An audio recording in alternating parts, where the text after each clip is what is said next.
Immortal Works presents Flash Fiction Friday. Epic Dad by Bryce, Beattie. Shrill cries pierced the cool night air. Epic Dad awoke. Upstairs, one of the offspring increased the volume of its megasonic, teeth-rattling distress signal. Epic Dad peeled his sleep-glued eyelids apart and assessed the status of his female companion. Her eyes remained closed, and she made no discernible motion. An uninformed observer might conclude that she slept. That observer would be wrong. Epic Dad's finely honed senses told him that her apparent state of slumber was nothing but a ruse. His loving wife's breathing was too shallow to signify sleep, and her lips were pressed together too tightly for unconsciousness. Definitely faking. The corner of her mouth curled upward, a tiny but unmistakable affirmation of his whispered accusation. There was no purpose in pressing the issue and attempting to debate whose turn it was. That type of discussion often ended in a round of rock, paper, scissors, a contest which she never lost. For this time of night, there would be no discussion, for despite the fact that his loving wife was undeniably awake, her balancing faculties could not possibly be fully operational for at least 10 minutes. If she attempted to navigate the house before then, she'd merely collide with every door, trip over any available clutter, and stub her feminine toe. In short, she would inevitably injure herself and awaken every occupant in the entire household. Quite possibly the neighbors as well. He fully grasped and accepted the situation, and his role in it. Whenever there was trouble among the progeny at 0300 hours, there was only one parent capable of handling the crisis. Himself. Epic Dad. No time to waste, he thought as he flung back the covers and rolled to the thickly carpeted floor. Somewhere upstairs, the gasping sobs intensified and shook the walls. He crept down the hall like a panther. Well practiced at maneuvering the abode in total darkness, Epic Dad moved in utter silence. He didn't need the skill at the moment, however. He could be dropping firecrackers along his path and nobody would hear them over the wailing. Dozens of family photographs tastefully decorated the walls. Epic Dad paid them no heed in his haste. He turned the corner and gazed up the stairs into the darkness of the second floor. There he would find the source of the noise. His steely thews propelled him up the stairs at incredible velocity. He flew by the sleeping quarters shared by the older boys. The twins had long since grown accustomed to their younger siblings' nighttime bawling, and so long as he did not delay, they would peacefully slumber through it. Strangely, they retained an uncanny ability to detect his presence by even the slightest of sounds.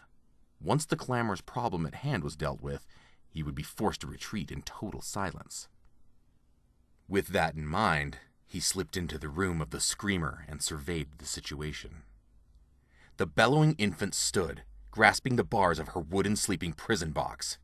She wore a well-fitting one-piece garment that encompassed her feet and featured a large plastic zipper which ran the length of her body down to her ankle. Her practically toothless mouth agape, she projected a sonic attack that would have melted the brain of a lesser man. Wasting no time, he flew across the room and swept his tiniest progeny up in his arms. Epic Dad held the cacophonous child upright and close to his chest, where she might feel the beating of his mighty heart. He used a powerful hand to pat her back with a tenderness uncommon to men of his vigor. He alternated between making carefully practiced shushing noises and whispering reassuring affirmations. In these whispers, he asserted his belief in both the desirability and the capability of her return to rejuvenating slumber. There was no commanding, no impatience, no pleading, simply positive coaxing. After only a few minutes, the caterwauling abruptly ceased. An expectant silence hung in the air for several seconds. Finally, his tiniest progeny cut free with a massive belch, an earth-shaking belch even. One that surpassed and even eclipsed the grandest of burps that had ever passed through Epic Dad's lips. Neighboring binge-watching night owls ran from their couches to the nearest doorways, fearing the gas eruption noise signaled a catastrophic earthquake. Such was the magnitude of the belch. With the pressure relief of her deafening discharge, the infant instantly collapsed into unconsciousness. Carefully and quietly, Epic Dad tiptoed back across the room.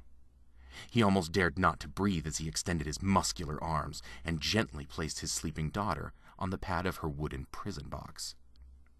His tiniest progeny instantly grunted, then flopped from her back to her stomach, but she stayed asleep. Epic Dad stood tall in the moonlit room like a powerful titan in flannel pajamas.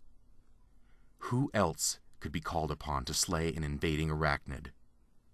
Who else was there to transport gathered waste materials to the curb on Wednesday mornings? Who else was observant and wise enough to replace the roll of toilet tissue when the previous installment was depleted?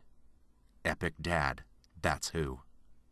Making no more noise than a leaf falling onto a marshmallow, he stole out of the room and down the contemporary stairs, carefully skipping the two that creaked.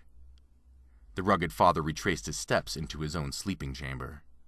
In his absence, his loving wife had returned to sleep, rolling over and taking her half to 2/3 of the bed out of the middle.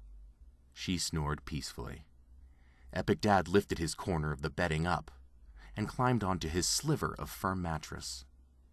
He smiled to himself as he slipped away into dreamland. 3 minutes later, shrill cries from upstairs pierced the cool night air, and the cycle began again.